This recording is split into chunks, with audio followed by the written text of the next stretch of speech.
Hey, Composition of a Killer fans, Dr. Cassidy here. Glad you were able to join me today. We're going to be talking our second installment about serial killers who are children. And as I mentioned in the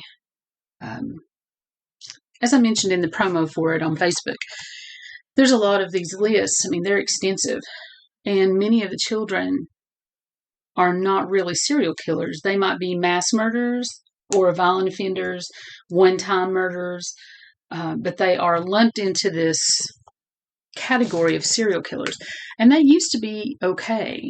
That used to be the way we just identified someone who killed, or some people who killed more than one person was considered a serial killer. Well, that's just not the case. And before I talk about the specific children in this episode, I wanted to kind of give you an example of what psychology today says is the main differences between the two. So, always before we start our discussion, just want you to know and realize that what we talk about in this podcast is not meant to be any kind of clinical diagnosis. That's not the purpose here. So, many of the things I say are factual. Of course, they're factual, but a lot of it's my opinion, and so I don't want you to think it's clinical. All right, let's move on. So, serial killer or serial murder versus mass murder. Now, Scott Bond, who is one of the leading psychologists, criminologists. We've actually had a podcast about one of his articles. He has so many really good ones. He talks about this, and this is a January 2019 journal article in Psychology Today.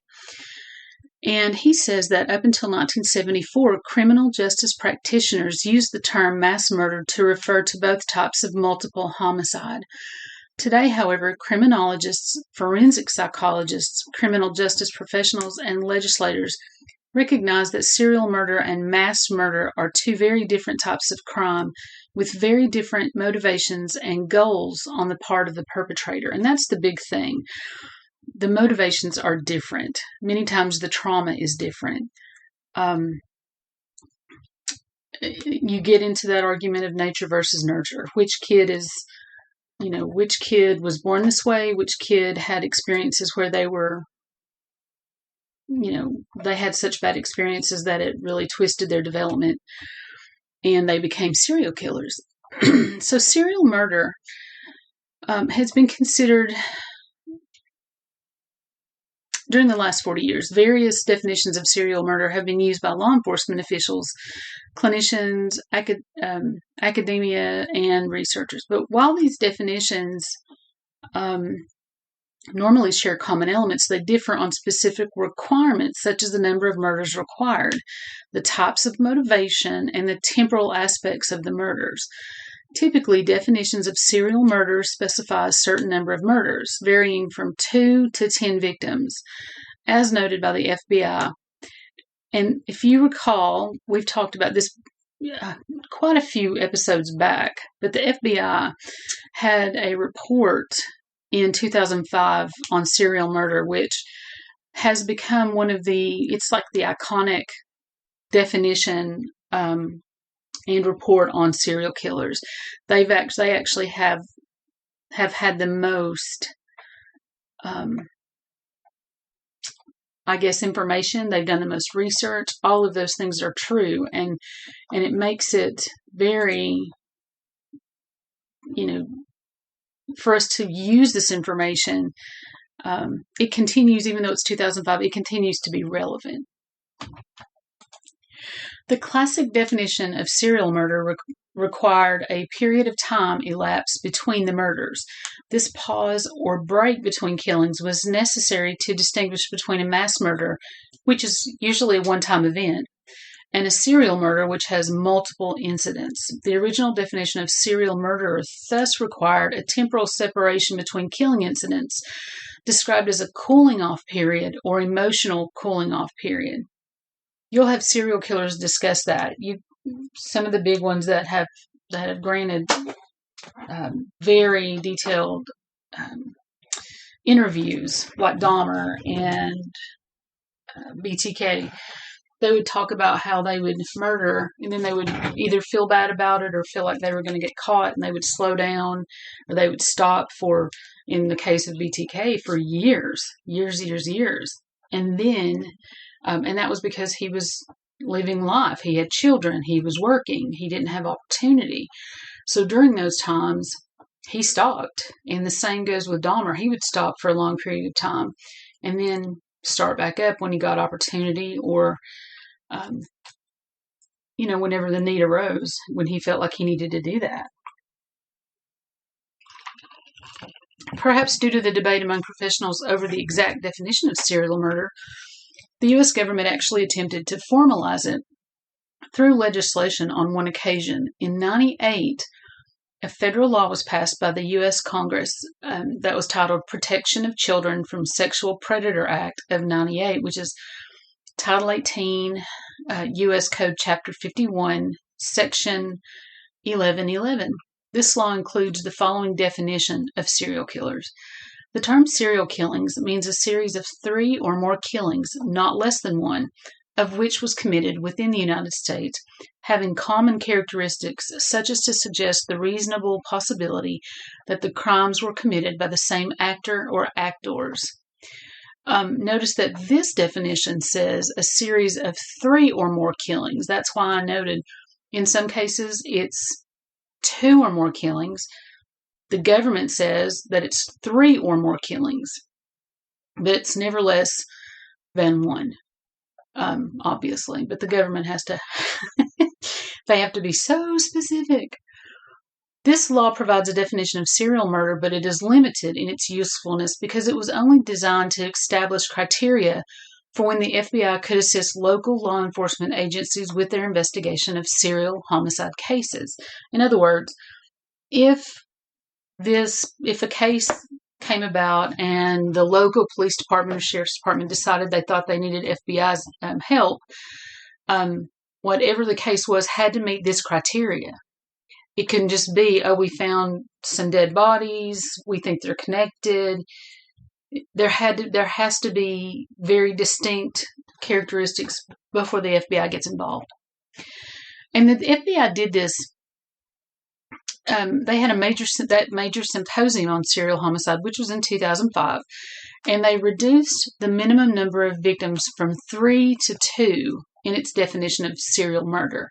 The FBI did this for its own purposes and to satisfy its own institutional needs, that is, to afford itself greater flexibility and breadth in determining when and how to pursue potential serial murder cases. The FBI argued that the older criteria of 3 or more victims was arbitrary and unnecessary for investigative purposes. In addition to lowering the minimum number of murder victims in 2005, the FBI also eliminated the cooling-off period from its list of required serial homicide criteria. Similar to the rationale used in lowering the number of victims, the FBI argued that the cooling-off period is not a useful requirement for the purposes of criminal investigation. It's important to note that the term serial killer is relatively new. As explained by Peter Vronsky in his 2004 book, Serial Killers, The Method and Madness of Monsters, the term was probably coined by the late FBI agent and profiler Robert Ressler, who said that he believed the term stranger killings, frequently used during the mid-20th century, was inaccurate, because not all victims of serial killers are strangers. Ressler was lecturing at the British Police Academy in Bramshill, England in 1974 when he heard the description of some crimes as occurring in a series, including rapes, arsons, burglaries, robberies, and murders.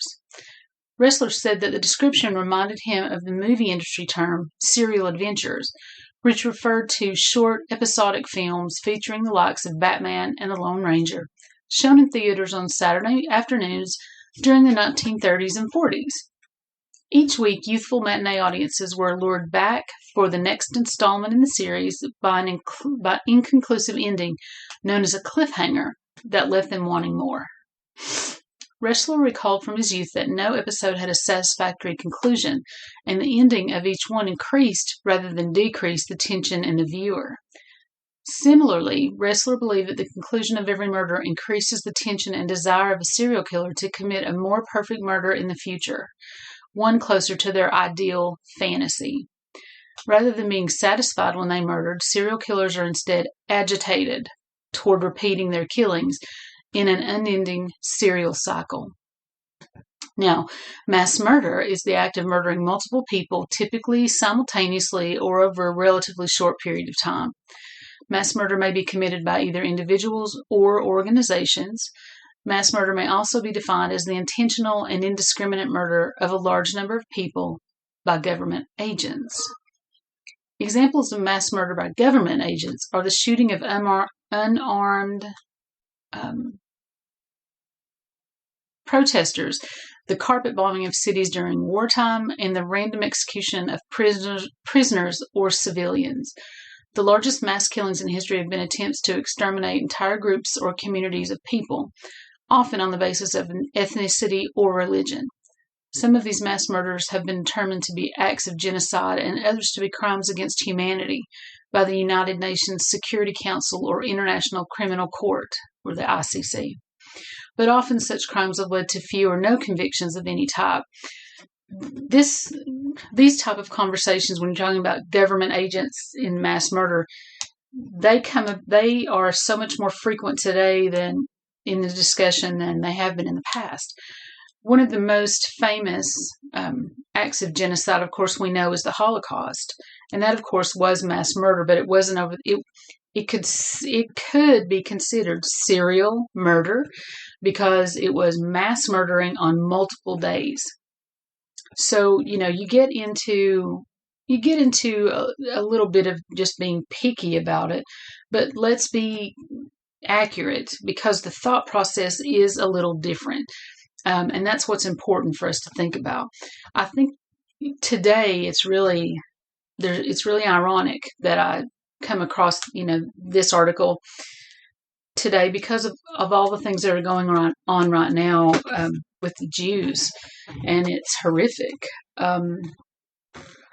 It's something that I don't recall happening in my lifetime, and it's scary and it's sad, and it's something that I hoped that we would never ever see again. But we are. I mean, it's acting out right here in front of us. So it's in my opinion, it's acts of genocide. And it is certainly over the course of time, like every single day we hear something different. That's serial murder, serial mass murder.